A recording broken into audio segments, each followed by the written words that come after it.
राय नहीं है कि मैं खुश नहीं हूँ।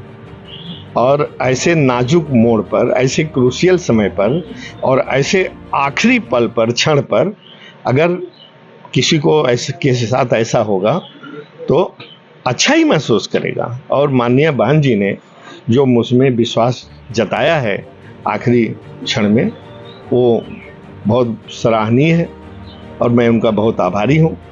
और आगे जौनपुर की जनता के साथ कमर कसकर हमेशा खड़ा रहूँगा। अगला कदम आपका क्या होगा? अभी आज क्या करने वाले हैं? किस तरीके से एक नामांकन, क्या प्रक्रिया करने वाले हैं? जो नामांकन में होता है, अभी संभवतः 1 बजे के पहले मेरा वो सिंबल आ जाएगा। 1 बजे का टाइम रखा है, आसपास थोड़ा मोड़ी देर भी हो सकती है। हम बहुत साधारण ढंग से जाएंगे। वैसे तो मेरे को टाइम बहुत कम मिला कि मैं बहुत फौज फाटा जुटाऊं, सैकड़ों 150 गाड़ियां, लेकिन अगर टाइम भी होता तो भी मैं नहीं जुटाता, क्योंकि मैं बहुत सरल और बहुत साधारण ढंग से अपने नॉमिनेशन को करना चाहता हूं और जौनपुर की जनता को इस बात को भी समझना चाहिए। सांसद जी, आप वर्तमान में सांसद थे, फिर आपका टिकट काट करके उन्होंने श्रीकला को दे दिया, क्या कारण रहा?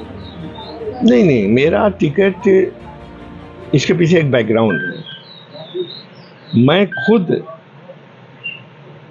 चुनाव लड़ने का इच्छुक नहीं था। आप लोगों ने अभी कुछ महीने पहले मेरा प्रेस कॉन्फ्रेंस किया था और मैंने खुलेआम सरेआम डिक्लेयर किया था कि मैं अगला चुनाव नहीं लड़ूंगा, बशर्ते कि यदि कोई आदमी मुझ पर भरोसा इतना जताए कि जोर देकर कहे कि चुनाव लड़ना है।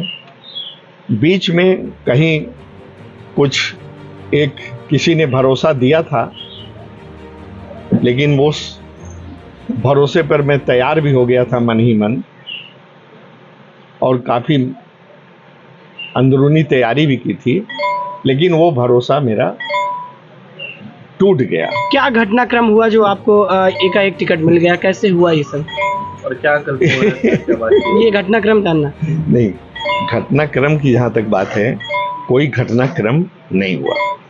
अगर आप मुझे विश्वास करते हैं, हर बात मैं सही बोलता हूँ।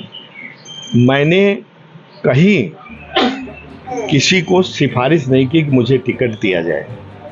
आप इस पर विश्वास करें न करें, मैं आज सुबह बाहर निकलने वाला था, बल्कि वरुणा से मेरा रिजर्वेशन था। सुबह चला जाता मैं और लखनऊ से फिर मैं चला जाता बाहर बॉम्बे। लखनऊ में कुछ काम था, लेकिन रात को मैं इसलिए जल्दी सो गया था कि 5 बजे उठ करके ट्रेन पकड़ूं। तो मुझे रात को माननीय बहन जी का टेलीफोन आया कि तुम्हें चुनाव लड़ाना चाहती हूँ, तैयार हो? हमने कहा अगर आपका आदेश है तो मैं एकदम तैयार हूँ। और आज मैंने आगे का प्रोग्राम अपना कैंसिल करके, ये बहुत चांस के संयोग की बात है। बसपा को बीजेपी की बी टीम कहते हैं लोग, और ऐन वक्त में इस तरह से टिकट बदल देना, जिस तरह धनंजय सिंह आए थे, एक तरह से लग रही थी कि बीजेपी का वोट कट रहा है। तो आप क्या लगता है, आप भी काट पाएंगे? आप कहते हैं, लोग कहते होंगे, लेकिन मैं तो ऐसा नहीं मानता।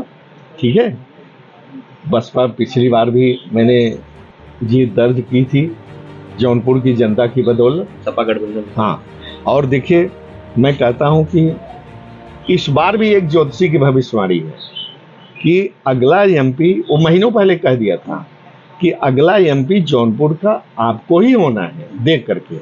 तो मैंने कहा जब मुझे टिकट ही नहीं मिला तो मैं एमपी कैसे होऊंगा?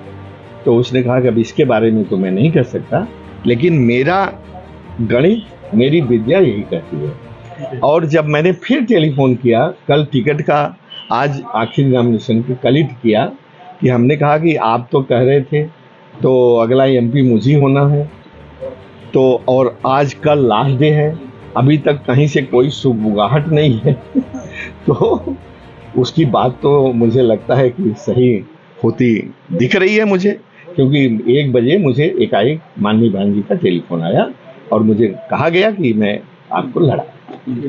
श्रीकला का टिकट कटा, कितना नफा नुकसान आपको मिल पाएगा इससे अचानक?